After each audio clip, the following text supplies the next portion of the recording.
네, 안녕하세요. 허브경제TV입니다. 오늘 볼 종목은요, 컴투스라는 종목을 좀 보도록 하겠습니다. 이게 오늘 뭐 실적이 좀 나온 것 같아요. 그래서 12% 정도 하락을 하는 모습을 좀 보여줬는데, 위메이드가 실적이 안 좋아서 떨어졌고요. 크래프톤 실적이 안 좋아서 떨어졌고요.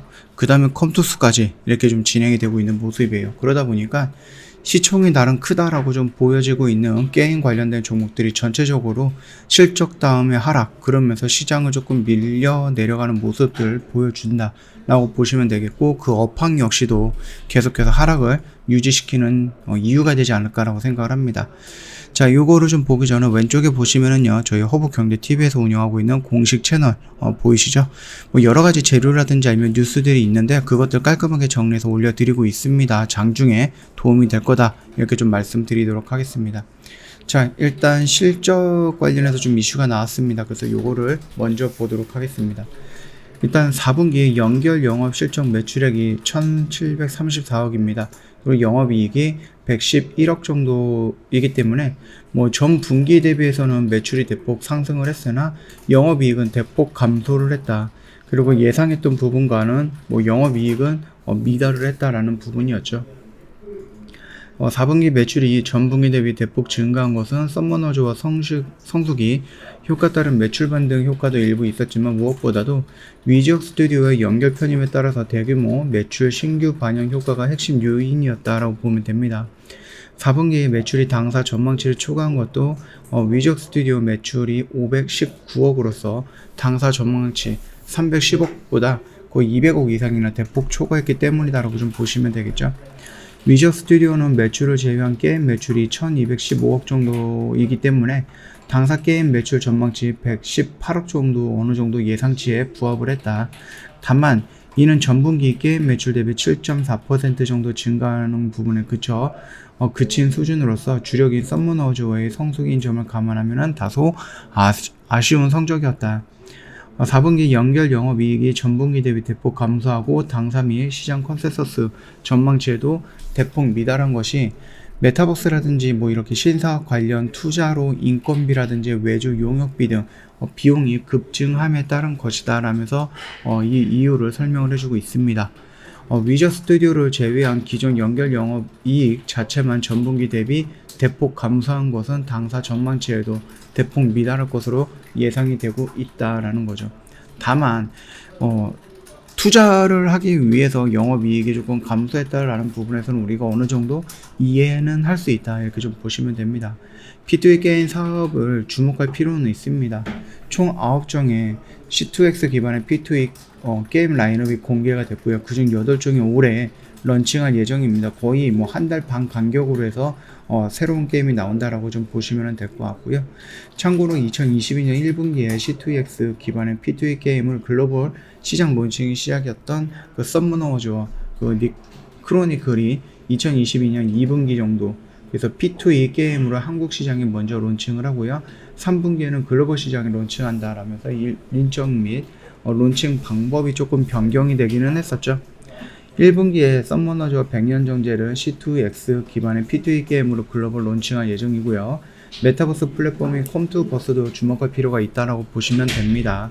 컴투버스의 가상 오피스 사업이었던 사업은 2분기에요. 컴투스 및 컴투스 계열사들이 입점하고 내년 1분기 외부 회사들도 입점시킬 예정이다라고 하네요. 그리고 중장기적으로 다양한 사업부의 파트너들과 연계해서 생활 렌터 커뮤니티 서비스를 제공하는 넥스트 라이프 플랫폼으로 발전시킬 계획이다라고 합니다. 굉장히 많은 곳들과 지금 사업 부분에서 30개 이상의 업체와 입점을 위해서 논의하고 있다라고 좀 보시면 될 것 같고, 이게 가상 공간의 부동산 역할도 하는 거고요. 가상 공간 안에서 광고 역할을 하는 거죠. 그리고 임대라든지 아니면 땅이라든지 이런 건물이라든지 이런 부분에 의한 임대료도 받을 수 있는 거니까 실적은 부진을 했습니다. 그러나 P2E 게임이라든지 메타버스 관련해서 공격적인 행보는 우리가 주목을 해볼 수 있다. 4분기 영업이익의 예상치 미달에 따른 실적 전망치 하향과 괴리율 조정의 일환으로 목표 주가를 한 17만 5천 원 정도 이 정도로 하향을 했습니다. 그럼에도 불구하고 지금 11만 원도 안 되는 가격이거든요. 70% 정도의 상승폭은 열려 있다라는 겁니다. 특히 메타버스 사업에 대해서 굉장히 공격적인 행보를 보여주고 있죠. 영상 제작 전문 업체 위적 스튜디오를 인수하고요. 위적 스튜디오와 공동으로 이정대 박소담 등이 소속되어 있는 아티스트 컴퍼니를 인수한 것도 메타버스 사업을 위한 NFT 디지털 자산 IP 확대의 일환이다라고 좀 보시면 됩니다. 거기다가 이번에 새로 작년이었죠. 오징어 게임이라는 드라마가 굉장히 크게 히트를 쳤고요. 이 부분이 연관되어 있는 게 이정재가 소속되어 있는 소속사 쪽으로 연관이 되어 있었던 부분이었습니다. 그렇기 때문에 오징어 게임 2 시즌 2가 발표가 된다라고 했을 때에는 그 부분에 대한 수혜도 충분히 컴투스가 누릴 수 있지 않을까라고 생각이 되고 있습니다. 원천 IP 개발 및 P2E 게임, 메타버스 플랫폼 등 신사업 부분에 스타트업을 발굴해서 투자하는 게임 업체, 게임 체인저를 인수한 것도 마찬가지다라고 좀 보시면 될 것 같아요. 2020년 말 순현금 6,500원에 달했음에도 작년 위적 스튜디오를 인수하면서 2천억 이상의 투입한 후 7월 1910억 정도의 사채를 발행한 것도 모두 이 P2E 게임이라든지 메타버스 등 신사업에 투자하기 위한 재원 마련의 일환이었다. 이렇게 봐주시면 될 것 같아요. 그렇기 때문에 지금 당장에 대해서는 실적이라는 부분이 좋지는 않겠지만은 이미 결과가 나왔다라고 하는 것은요, 악재가 해소가 됐다라고 좀 보시면 될 것 같습니다. 오늘 좀 많이 밀렸습니다. 그러면서 여기 언저리에서는 조금 지지가 나오면서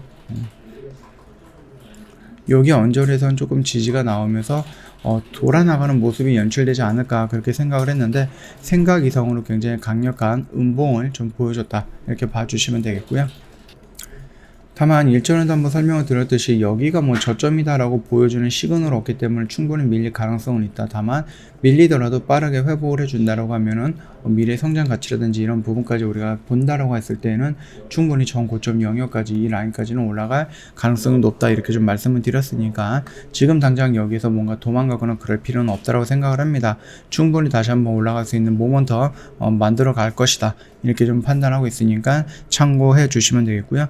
좀 겁을 먹고 미리미리 손절을 하시거나 아니면 겁을 먹고 충동적으로 매도를 하시거나 그러지 마시고 조금 더 냉정하게 시장을 보면서 또는 종목의 상승 가치라든지 상승 모멘텀들을 확인하면서 대응을 하는 것이 맞겠다 이렇게 좀 말씀드리도록 하겠습니다. 저 허브경제TV 홈페이지 놀러오시면 이벤트 내용 확인 가능합니다. 평소와는 다르게 날짜가 따로 정해져 있지 않았습니다. 선착순으로 저희가 모신다 이렇게 좀 말씀을 드리도록 하겠습니다. 저희 방송반까지 플러스 1 해가지고 진행하고 있는 이벤트 처음이죠. 이 기회 놓치지 마시고 언제든지 저희한테 문의를 남겨주시면 자세하게 설명 드리도록 하겠습니다. 자, 오늘 영상은 여기서 좀 마치도록 할게요. 영상 도움이 됐다 그러면 구독과 좋아요 한번 부탁드리겠습니다.